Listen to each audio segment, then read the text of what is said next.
And like that, we're back with Dubster Live, the series where we talk about something's English dub and let you know if it sucks or not.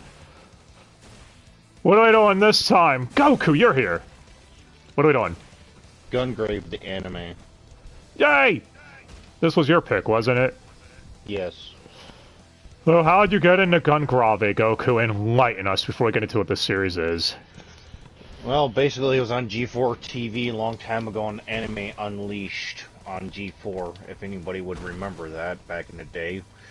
It aired 4 in the frickin' morning, which was crazy. Yeah, that's why I couldn't watch that block. I was way too young. Pussy. No joke, I only caught one episode of this, and I had no idea what the anime was. I just remember watching one episode of Anime Unleashed, and then we're watching this, like, oh, it was from Gungrave, because this is the first time I've ever seen this anime. So, that was a thing. And plus, there's one thing we're going to tell you, skip the first episode, and go to episode 2. We're going to get to that in a second. So for those who don't know, Gungrave is a game published by Sega back in 2002. Thankfully, it doesn't seem like they're involved with the new game coming out.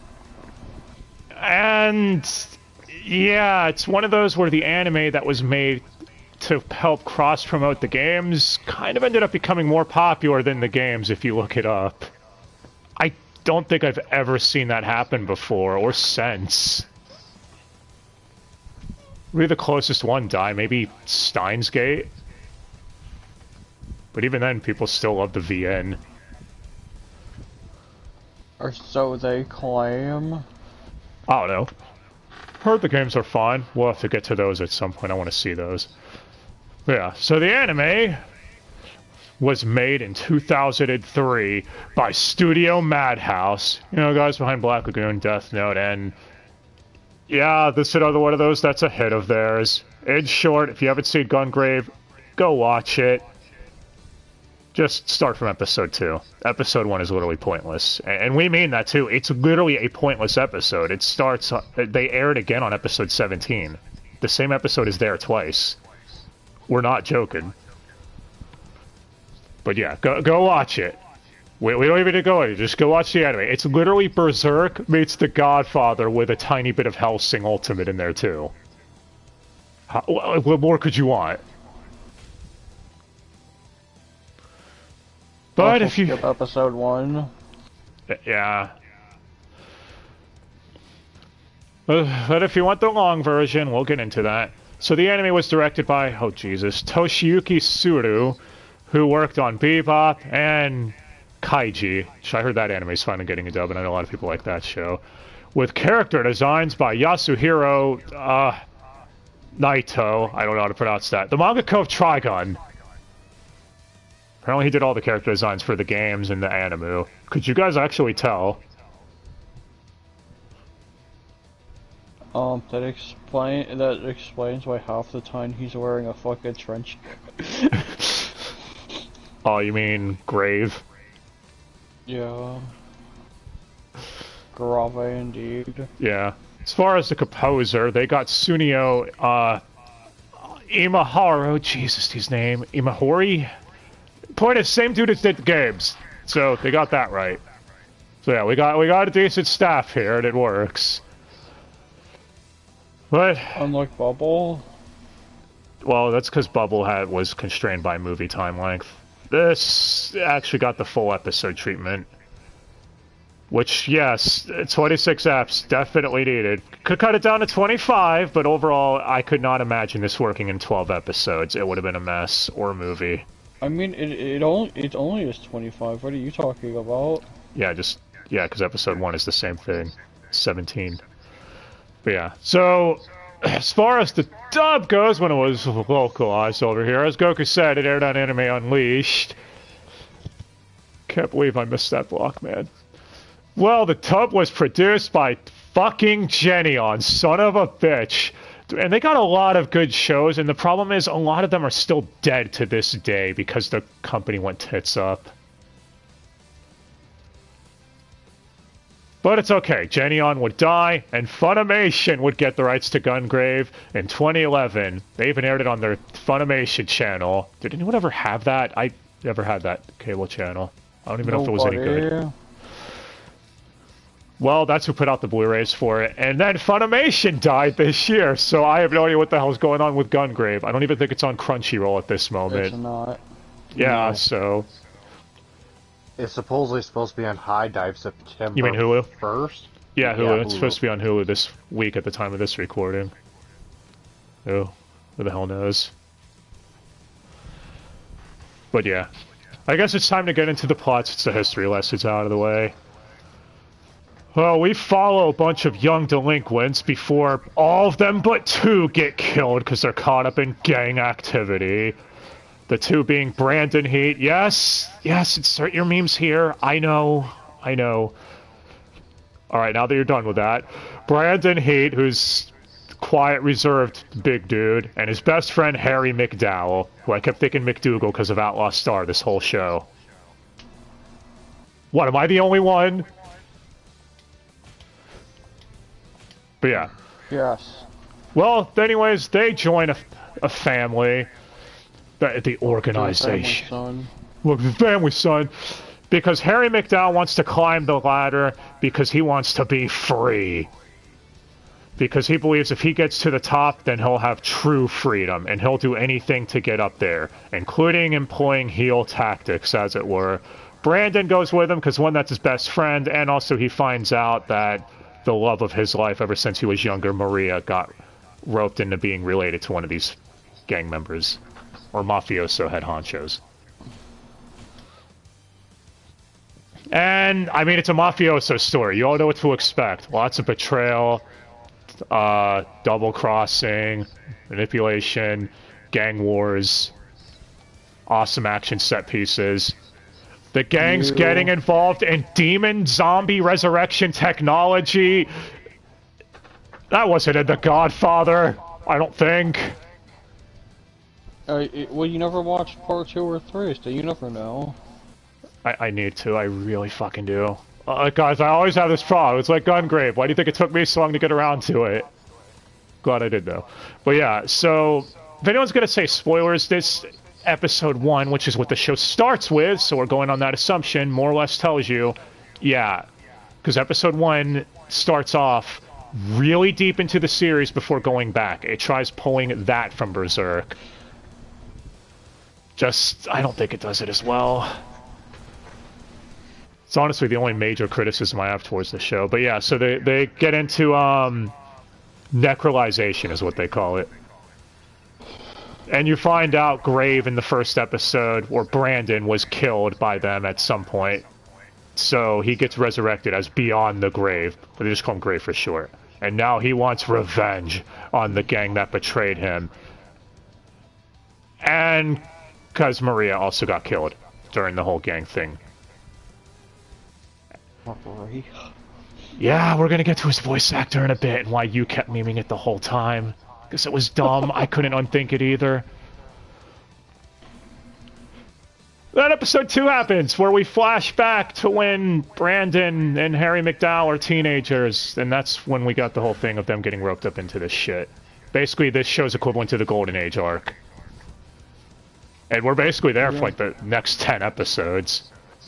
And I think it works really well. That's what I was saying, guys. Just start from Ep 2. Trust us. You will thank us.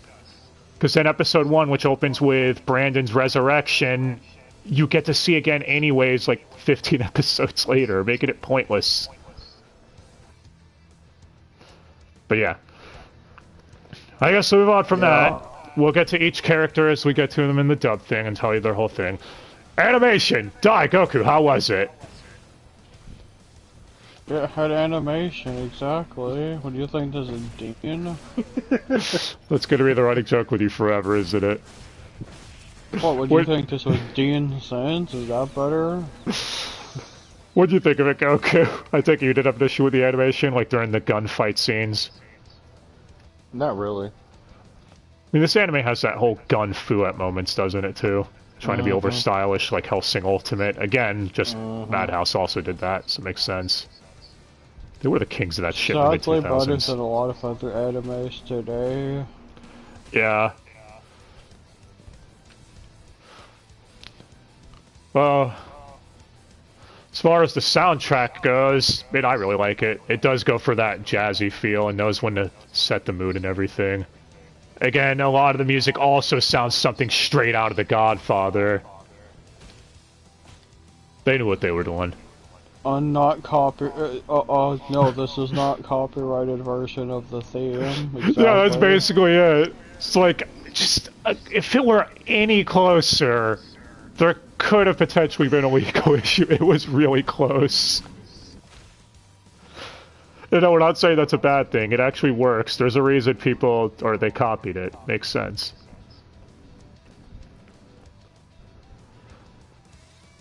Now, as far as the dub and the reason you all are here, it was dubbed out of Bang Zoom, and you can tell with all of the recycled ad voices. Holy shit, Dave Wittenberg with Sam Riegel in second place, but they are really poured out in this dub, especially Dave. You can't go every episode as a different person. And you get to hear Sam Riegel get shot like 15 times. Oh, for those who need a quick refresher, Dave Wittenberg's Kakashi, Sam Riegel's Phoenix Wright, so... Or you'll get some catharsis out of him, pretending it's Teddy. Yeah, that too. Oh wait, they both voice Teddy. Never mind. Oh my god, it's the two Teddy voices! Catharsis out of it. I didn't even think of that. And there were also a handful of Dan Warrens too. That's Byakuya. Which hopefully he's Byakuya in the final season. Doubt it. But as far as the ADR director, the ADR director was Eric P. Sharman, who ADR directed Heat Guy J, which I heard was also a good show from this time period, and IGPX. And, I mean, for the most part, the voice acting's fine. Couple awkward moments here, but nothing really major worth pointing out. As far as scriptwriters, we got 3. We got Crispin Freeman, Stephanie Shea, and Tom Weiner, who's a dick because he's also on the main cast list. To be fair, he's the only one. Wait, so. How's that his fault? I don't know. You know the meme. No, that's if he was the ADR director. Well, okay, fine. He's only a slight asshole. He's a level 1 dick.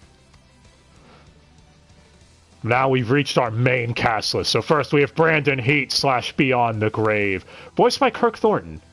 Which this is where the memes came from because he's constantly saying Maria after he's brought back. Fans of Sonic, who played Sonic Adventure 2, he's Shadow the Hedgehog in the modern Sonic era. So the fact that he would go on to voice Shadow, who also does the whole Maria shtick, it makes it really dumb. And I hate you, Dai, for pointing that out. I couldn't unthink it after you said it. I wasn't laughing every time he said it. What are you talking about? He's also Satan from Blue Exorcist and Jubei from Blaze Blue. Multitude of other stuff. But I'm gonna be honest, I think he did really good here. I think voicing quiet, reserved characters is something that would probably be really difficult to do, because you have to give just the right amount of inflection with their emotions without showing too much. And the few times when Brandon does get pissed off, you have to make sure people actually know it, so you have to make sure it's the right amount of overreacting. Honestly, I'd say this is probably one of his best roles, at least that I've heard from him in a while. Oh, no, did you like him as Brandon Goku? Or Grave? Yes. Oh, which one?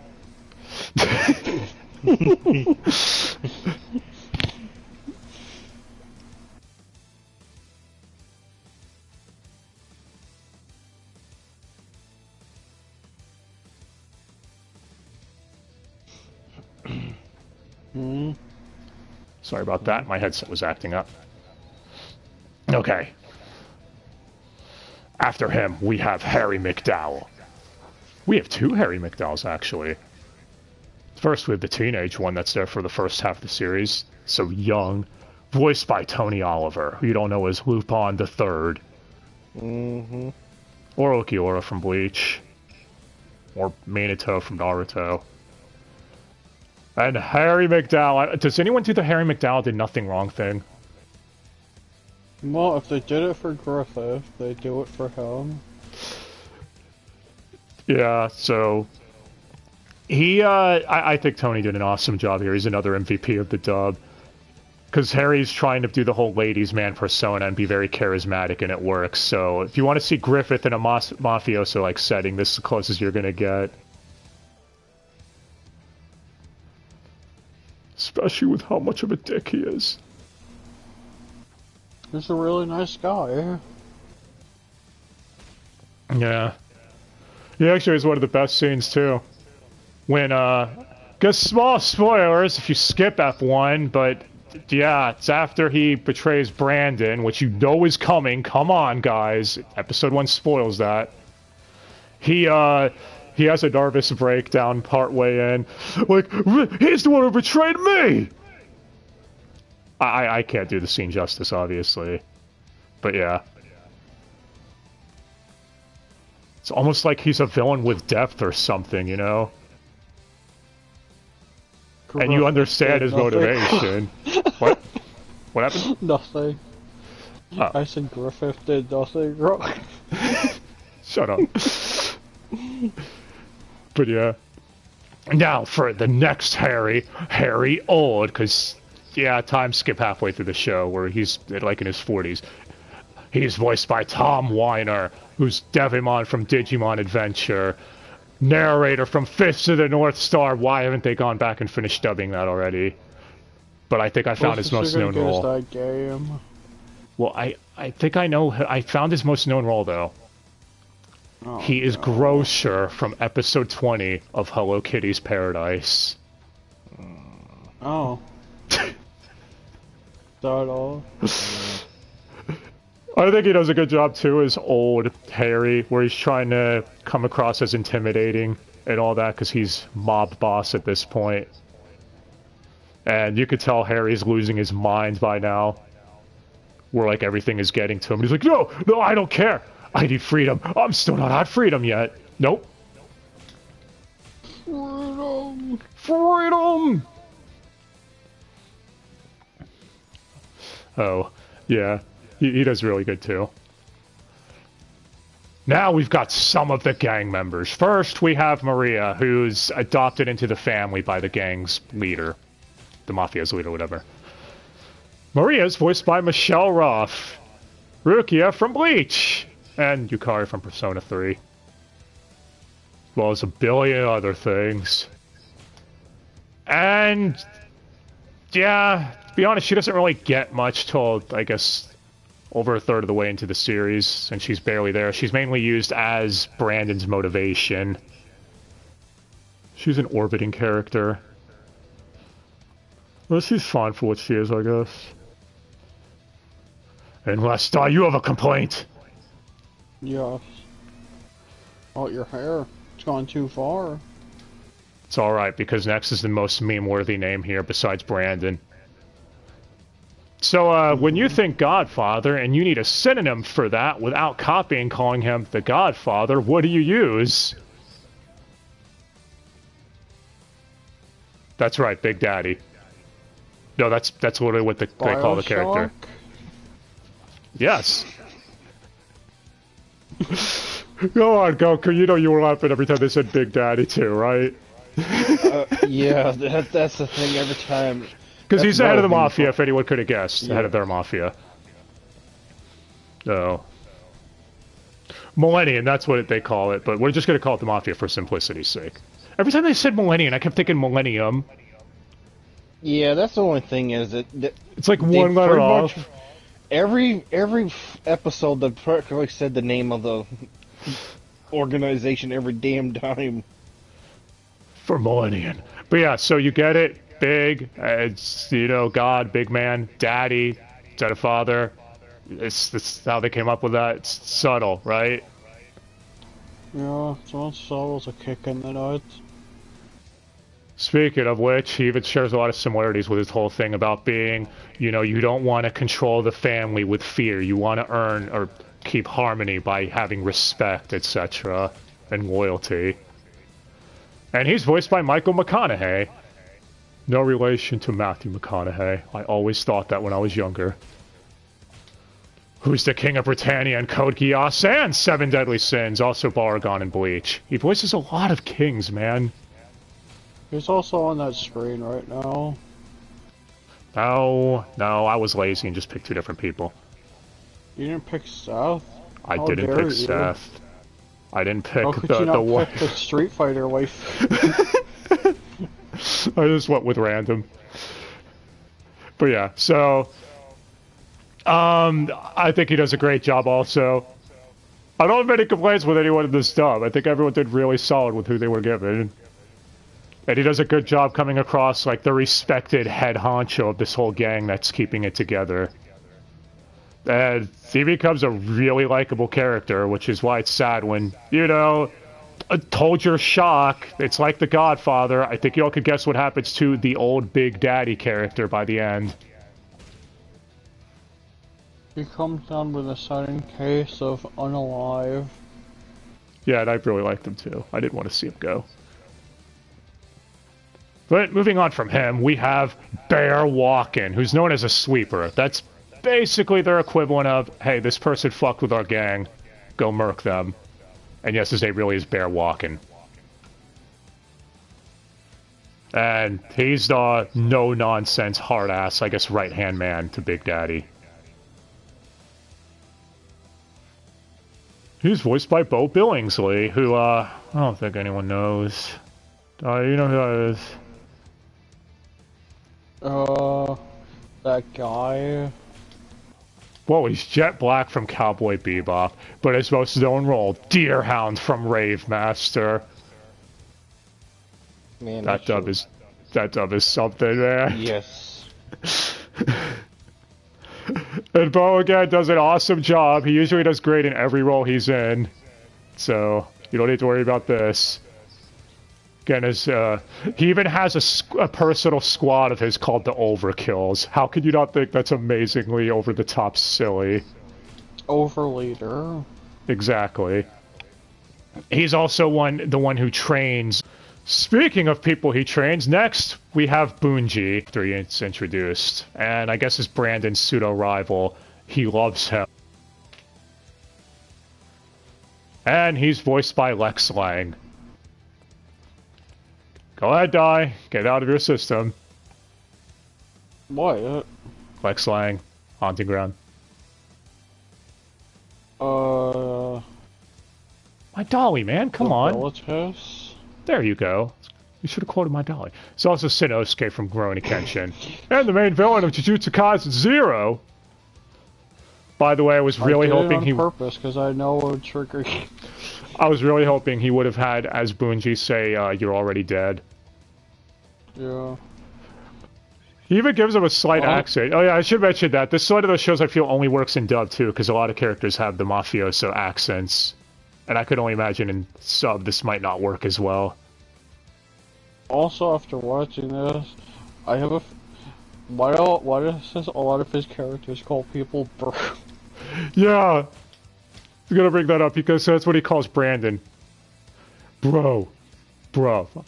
Fucking start calling him Vince Russo. Sounds like... Doesn't or it? Matt Riddle. Or Matt Riddle, bro. Yeah, Lex Lang does a fucking awesome job. Lex Lang is awesome. There's a reason he's considered a legend in the voice acting industry. He's great. So... And I mean, Bungie became one of my favorite characters by the end of it. He was cool. Wish we got more of him. He's another one that's the typical hitman of the group. He likes to hit on men. Exactly. Well, I mean, did you see him giving Brandon the fuck me eyes whenever they had a showdown?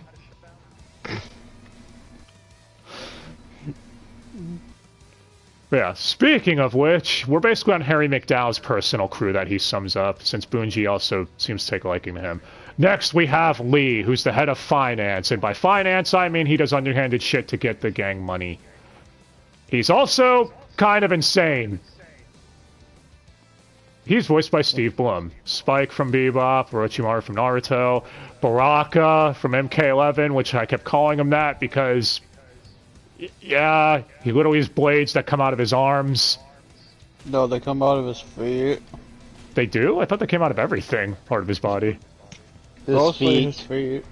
That's just silly. He has the foot fetish. Yeah. I guess he's kind of a pseudo-ninja assassin, too. So even a point where he kidnaps someone important to Brandon to lure him out or whatever. And it's like, I think we saw this in OG Bastard. Even the dialogue is similar, too. This is just silly. But yeah, I think he did fucking great as Lee, especially when Lee had the over-the-top psychotic laugh when he was fighting and when he got pissed off and his over-the-top reactions. Those were definitely some noises he was making. Dude, it was fucking great. He was fun to watch. Lee was great. After him, though, we have his best friend, Bob Poundmax. They don't just call him Bob. No, you have to say his full name. Bob Poundmax. It's like a pimp named Slipback. You have to say the full thing. That's his name. And he's fat! He's also the intelligence expert. Good at Poundmax. Oh, I think it's hilarious. Come on. It's great. But yeah, he talks like this and always has food in his mouth. And again, he is the best intelligence network in the gang. He's voiced by Doug Stone, Berkeley from Ergo Proxy. I'll show you some point to eye. And Foss from Berserk 2016. Get that shit away from me. More importantly, he's Valkenheim from Blaze Will. And again, I think he does a good job. He also gets a crazy psychotic laugh way through the series, too. You can tell everyone just had a lot of fun with this and just rolled with it. Oh yeah, we're almost done. Only a couple of characters left. Next, after the time skip, we have Maria's daughter, Mika, who wants revenge for her mother getting murked. So, that's her whole thing. She works with Brandon for that. She's voiced by Kerry Walgren, who you don't know is Lady from Devil May Cry 3, and she voiced her in 4 too, right? Oh, you would know. Okay. So what? Kerry Walgren, she voiced Lady in DMC4, right? Yeah, no, 3. Oh, I thought she did it in 4 also. Or maybe Vanilla 4. Yeah, that's what I was thinking, Vanilla 4. Yeah. So also Katana and MK11 and Salty and Durarara. And Saber for you Fate Marks. I think she did fine. A lot of her character in the beginning is, well, being a parrot and getting exposited too. Which again is one of those things where it's like, oh, post-time skip, she's the character that they're going to explain what's going on to for the surrogate audience, since it's been like 13 years. So, she doesn't really develop her whole thing until a few episodes in. Yeah, she's fine. I mean, it's Kerry Walgren. After her, we have Sherry Walken, who's Bear Walken's daughter, and the one Harry Mcdowell basically marries into to get higher up the ladder. Because again, totes not Griffith. Griffith did not try marrying into the royal family of the kingdom to also climb the political ladder. What are you talking about? But yeah. Sherry, who for some reason is on the main cast list, even though she's only in like, what, 4 or 5 eps? Yes. Well, she's voiced by Dorothy Fawn, Naru from Love Hina, Fujisaki from Danganronpa, and I guess Kaoru from Kenshin.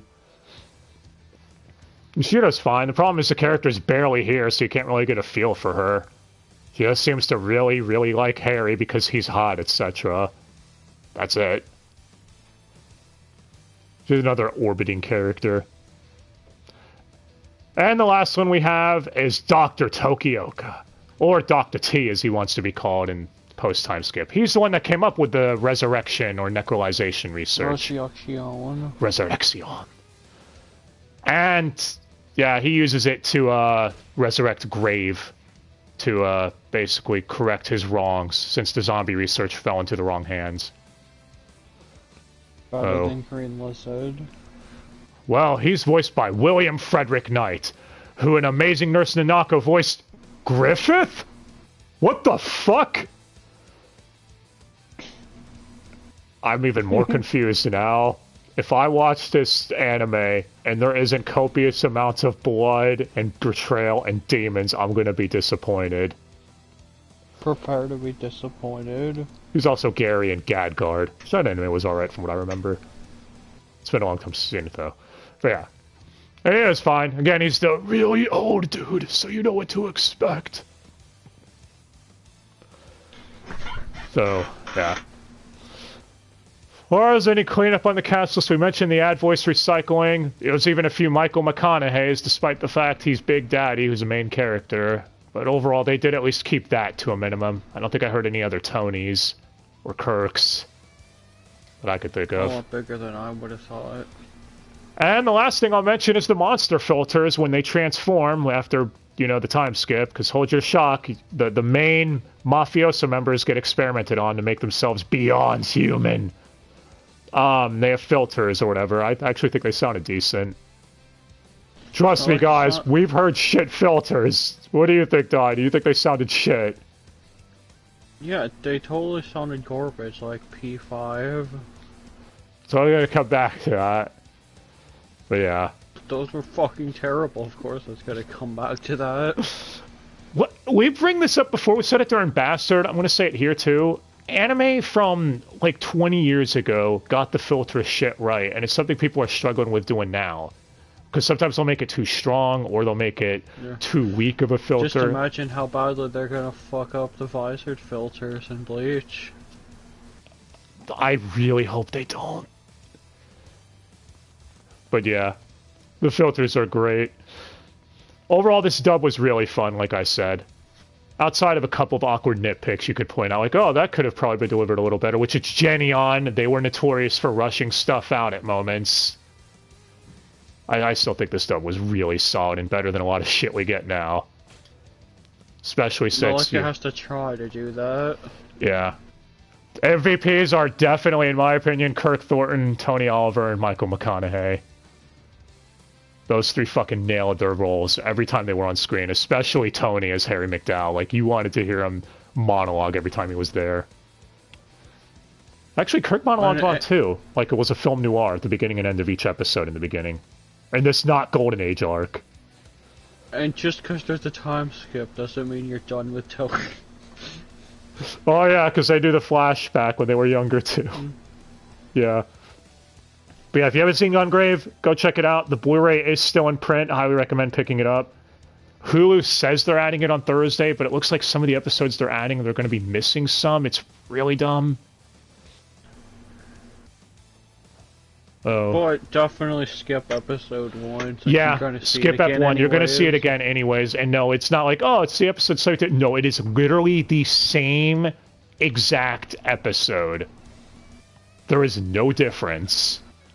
It's like someone at the production studio is like, no, we're going to be bored if we start with episode 2. Well, I got it. Air this earlier episode first. Oh, which, May, this is not. Yeah, again... It's like they tried taking that from Berserk, which Ep 1 of that anime was the Black Swordsman arc, but this didn't work as well, especially when they aired the same Ep literally again later. Oh. And it's not the whole, I kind of want to know more thing either. We've already stated, it does the whole thing where it drops you in the middle of the story, expecting you to know who everyone is, including terms like Orgmen, necrolization, and all that stuff. It's like, what? What are y'all talking about? I'm confused. But yeah. Oh, you mean like some shitty light novel adaptation? Yeah. This show is... I've seen people online say this is the reason the 2 to 3 episode anime rule exists, and I can see why. Which is why... You know what I was saying is, yeah, I've never had to say this before. Skip Ep 1. First time for everything, right, guys? Alright, we're getting the spoiler section, I guess, give our final thoughts on the show. If you haven't seen it yet, go watch it, seriously. This anime is fucking great, has a new game coming out too, perfect time to catch up. This has nothing to do with an algorithm, what are you talking about? Well, I mean, this was Goku's birthday pick too, so it worked out perfectly. But yeah. Psychological warfare. So, spoiler discussion, guys. What do you all think of the ending?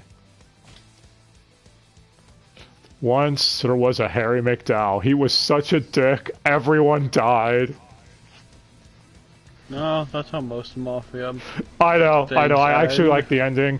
And Harry regretted his actions in the end. That's why I think that's the difference between him and Griffith, because as of right now, in Berserk manga, Griffith is still a bastard. He does not care or regret shit. He still believes he made the right call with everything. Whereas Harry's like, fuck, where did I go wrong? Yeah. But yeah, we already mentioned all the similarities with Berserk. It's fucking great. The relationship between Harry and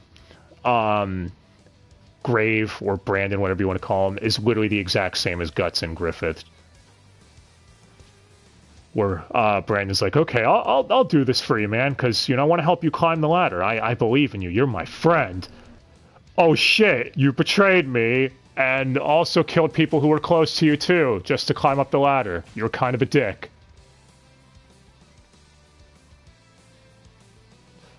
But yeah.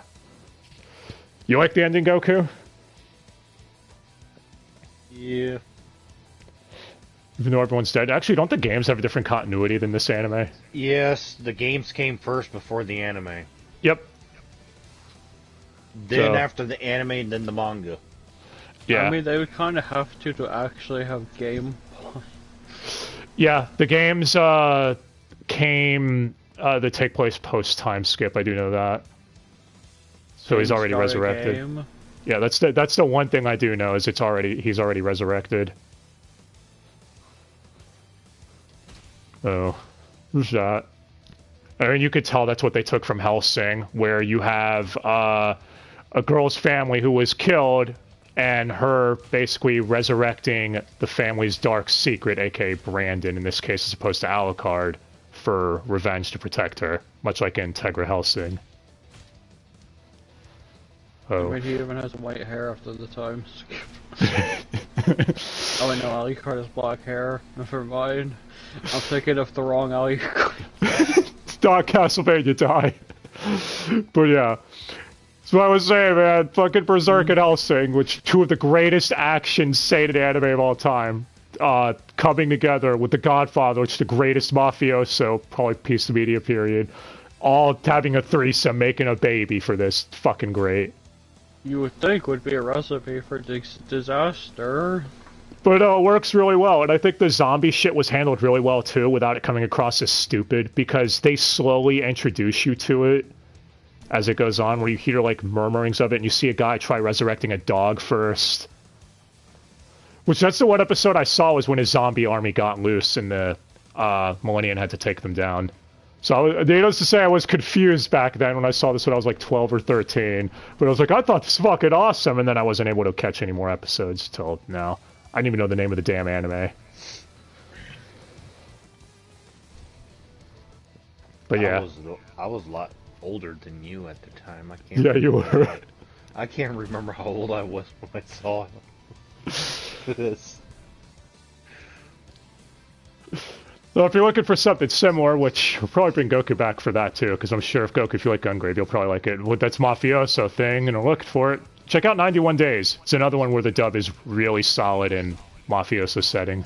Yeah. I'd say there's also Gangsta that has kind of that element, but that ending is rough. You can say 91 Days phones it in, though. I know why you're saying that, and I hate you for it. But yeah. That's it. If you've seen Gungrave and somehow haven't seen Hellsing Ultimate or the 1997 Berserk anime, then shit, go do that. Yeah, they're fucking great too. What are you, living under a rock? I mean, to be fair, I haven't seen Gungrave till now, or a lot of classics. Like Bastard that one time? Yeah. And hell, dude, it took Dai picking G Gundam last year for his thing for me to finally see that too. I'm always terrible at this. Yeah, and I've seen that shit televised. Especially with reruns and schedule changes, that was a fucking pain to finish. Dude, that's what happened with Toonami back in the day too. It's awful. It's like, oh, it's still on. We're still on Namek, huh, guys? Yu Yu Hakusho was a bastard with that too. That's why I couldn't even follow it, because it kept flipping between Toonami and Adult Swim. Yeah, then remember the last season of it at 5 in the morning? I didn't catch it as it aired for that reason, man. I'd wait till the Blu-rays, and then I watched it. That's the reason why I haven't watched Inuyasha. I kept changing time zones. Yeah, Inuyasha was another one that was fucked like that. I was lucky enough to catch that. Isn't Toonami really dying again? Truthfully? Probably. Yeah, probably. TV in general is dying. Yep. But yeah, Anime Unleashed, man, I want to do a month of that. Like, Razafon aired on there, the Gungrave aired on there. They have a lot of decent shit. Gadgard. Gadgard was alright, yeah. I know they aired other stuff too. We went through the whole Phantom list. Pop. Oh yeah, Boogie Pop Phantom, which I heard is a classic. That's another one I need to watch. Magical Shopping Arcade, whatever that one was.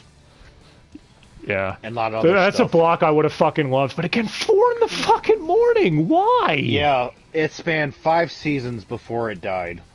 That's when G4 croaked the bucket. And from what we looked up, the schedule, Gungrave was fucked because they would air like 4 to 5 episodes weekly, and then go on several month hiatuses, and then come back with a.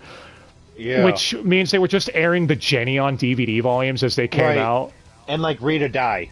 Oh yeah, Read or Die is another Die. one. We've referenced that to hell and back on here. We got to cover that show at some point Because it's how becoming a many meme. people keep showing up on it that are on Hellsing? Yeah, but no, I heard that show is fucking great too. All jokes aside, like, sucks, man. I miss those old anime blocks. I really do. Because they got you in the mood for it. They helped they set the shit up for you. Like, they got you hyped. When you saw a DBZ promo on Toonami, you're never gonna get that feeling again. You're never going to get the feeling of watching the Frieza saga for the 100th time that week. And I repeat, if there's any big anime company that's watching this right now, please bring back Fifth of the North Star dub, please. Pretty please. Yeah, like, pretty go please, back and pretty redub please. that. You fuckers redubbed Prince of Tennis this year.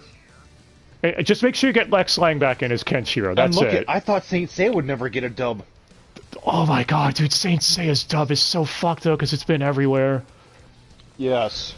Yeah, well, this just going all over the rant place now. We were talking about Gungrave, but we gotta bring this to a close. So, Gungrave, fucking great series. Fucking loved it. You could probably nitpick some tiny issues with it if you wanted to dig deep enough, but they're not worth mentioning. Yeah, there's a few. Yeah.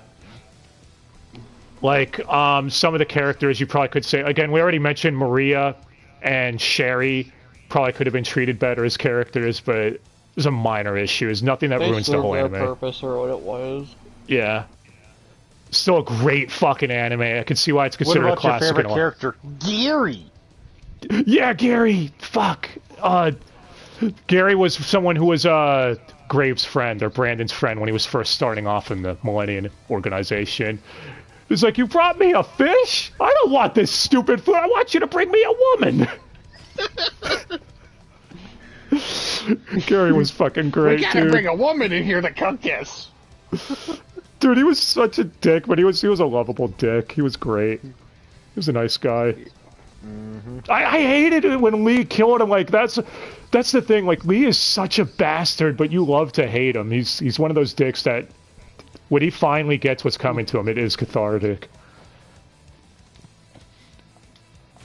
Yeah.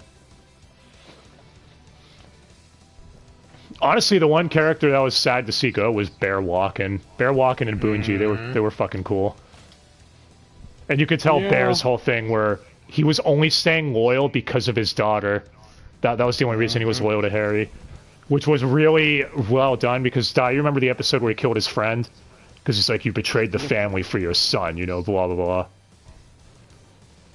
And it made it seem like he might never understand where he was coming from. But then he literally had to do the same thing a few episodes later because Harry started getting closer to his daughter and he realized that he had no choice. I know, parallels that are well He handled. pulls an Afro Samurai, cuts bullets in half with a katana. Dude, it's fucking cool, man. Bear Walking is awesome. This whole show is great, guys. I guess it's about time for closing and what we're doing next. Yeah. Probably Gundam Wing, most likely. That's your pick, isn't it, Di? Yeah, a series I don't have a history of watching. I only... I have heard people say it is one of those that does not hold up anywhere near as well as you remember if you have nostalgia for it. The only nostalgia I ever had for it is, well, I used to collect Gundam figures back... I seen Gundam Wing on Toonami. Yeah, I heard it like back then when you watch it, it's like, this is cool, but I heard it like if you dissect the plot and actually look at it, it's really, it makes no sense. The and only it's not thing like, I know about it is is the characters are really edgy. Yep. That's what I heard too. I heard the plot is just all over the fucking... We'll find out next time, one of them pilots the Death Scythe Gundam. That You Gundam tell is fucking me. cool. That Gundam is fucking cool.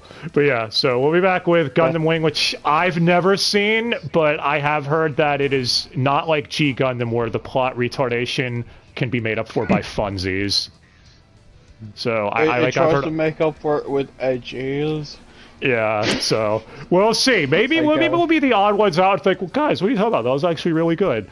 Because there have been a couple. People are really nostalgic for it. It's usually brought up when people bring up G Gundam 2, so I guess we'll find out. Yeah, I'm only nostalgic for the Gundam model because I collected all those Gundams back. I used to. I put two of them together. Oh yeah, you've been collecting the Gundam model kits. For some reason, I somehow had like 3 different figures of the Death Scythe Gundam. Like, how did that even happen?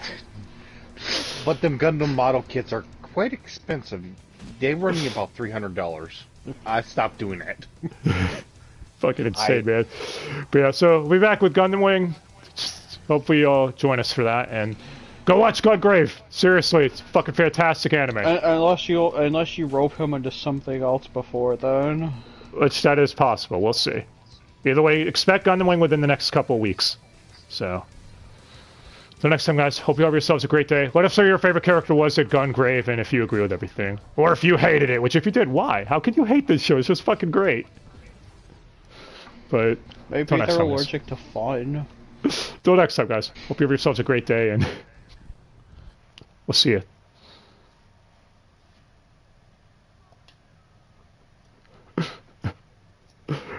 Harry! Brandon! That's how you know it's a classic anime. Shouting each other's nemesis names.